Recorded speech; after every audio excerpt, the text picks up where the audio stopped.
If you're just guessing what to charge for your projects, or worse, pricing based on what you would personally pay, you're setting yourself up to lose money. The truth is, pricing woodworking projects isn't just about covering materials. It's what decides whether this stays a hobby or actually turns into a real business. So in this video, I'm going to walk you through 5 things you should absolutely be doing when pricing your work and 5 mistakes that will quietly kill your profits if you're not careful. Hi, I'm Jen, founder of Woodcraft Blueprints membership. Pricing is one of the first places I see people freeze. So let's break this down together. Do plan your costs and your margin before you build. Don't wait until your piece is finished. That's backwards. Before you ever make your first cut, you should already know what you want to make on it. Then ask, what profit do I want to make? 50%, 40%. Profitability is planned for, it's not wished for. So when you build with a price in mind, you protect your time and your bottom line.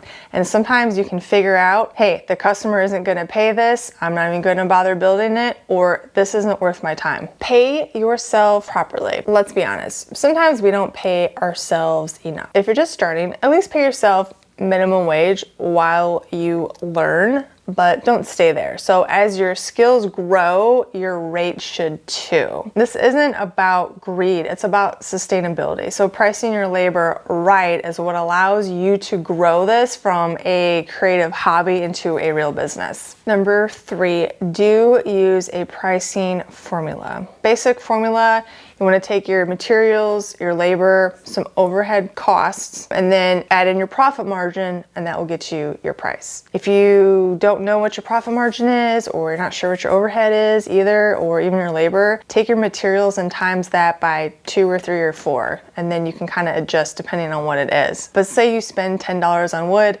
$5 on supplies, spend an hour building it, and want to make $25 profit, you add it all up, and then that's your price. On smaller items, aim for 50% margin minimum. And then for custom or premium items, I kind of estimate 3 or 4 times your material cost. So this isn't about what feels fair. It's math that keeps your business alive. So there's different ways to price it, whether you're a hobby, real business, but getting started, just follow some kind of formula that works for you, that's easy for you to do. Do research your market. So look at what similar items sell for on Etsy, maybe at local craft fairs, even Facebook Marketplace, even though that might not be the most reliable place. But here's the key, just don't copy prices, position your product. So ask yourself, how is my piece better, more personal, more unique? If your tray has better joinery or a custom finish, it should cost more. So use research to understand your pricing range, not to undercut somebody else. Do offer bundles and sets. Bundles are a little bit of a secret weapon because you can sell a tray, but if you sell a tray with matching coasters, that's more value for your customer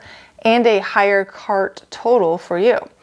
And people love, curated sets. So especially seasonal stuff, like a holiday porch sign plus something short or small and round they can put with this tall, skinny sign.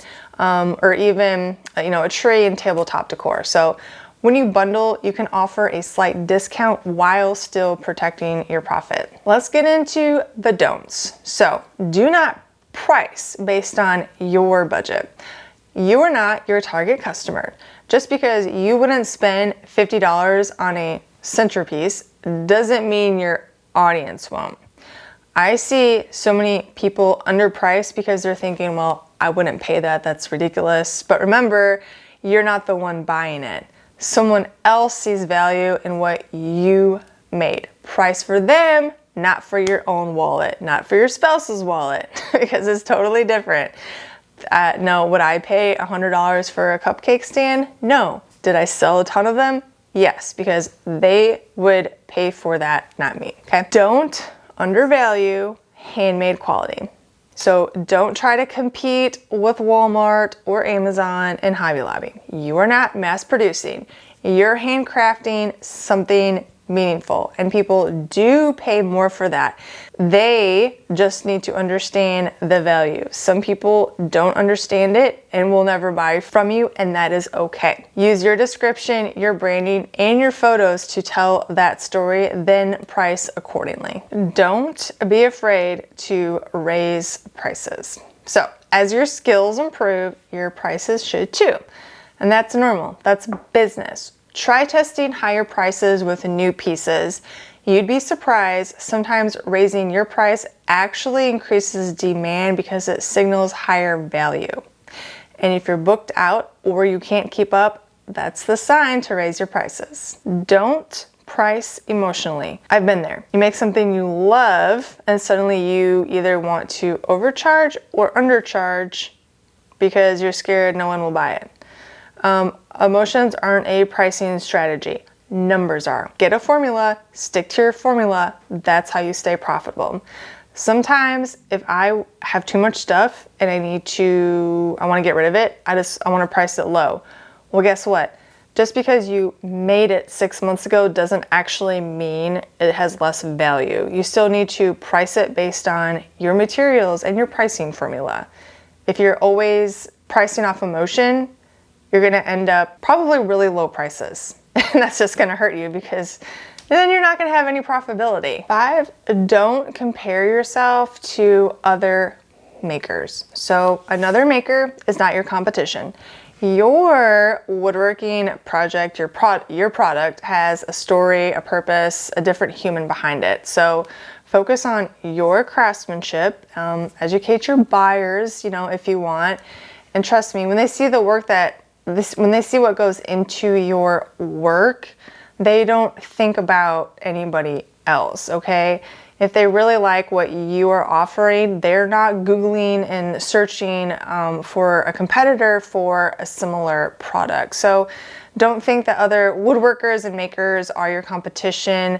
They are not. So just do not compare yourself to anybody else's skill levels either. Pricing can feel complicated, but once you have a system, it becomes a whole lot easier and a whole lot more profitable. In the membership, I offer new, fresh monthly tutorials, and with them, I include a sales description, estimated costs, and pricing suggestions for members to use. So if you're ready for that, head to the link in the description.